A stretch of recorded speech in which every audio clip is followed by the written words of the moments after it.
এটা হলো 220-এর একটা ফ্রিজ। সার্কিটটা সব কিছুই 220-এ। দেখুন ভিতরে ফ্যান মোটর 220, তারপর আপনার হিটার 220, এই যে পিছনে দেখুন কম্প্রেসারটা পর্যন্ত 220। এখন আমার যে সমস্ত বাংলাদেশি ভাইরা বাংলাদেশে কাজ করেন, যে 220-র কাজ, তো তাদের জন্য আর কি মূলত এটা আর কি পুরো ফ্রিজটাকে কন্ট্রোল করে, কোনো টাইমার নেই।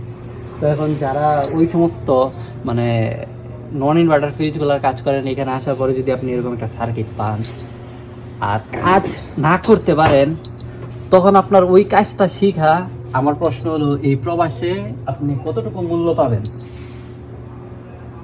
এখন আমি খুব বড় টেকনিশিয়ান হয়ে গেছি, মূলত এটা কথা না। কথা হলো আপনারা প্রবাসে আসতে আসতেন বিভিন্ন টেকনোলজির কাজ শিখে।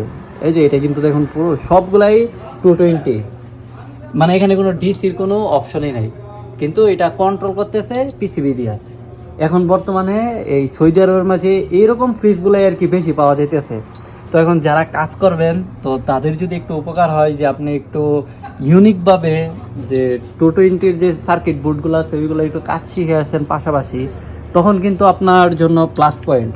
মানে আপনাকে তখন কেউ ঠেকাতে পারবে না। এটার প্রবলেমটা হলো এটা চালু দিলেই একদম মানে আলাতুল হিটার চলতে থাকে, কম্প্রেসর চালু হয় না।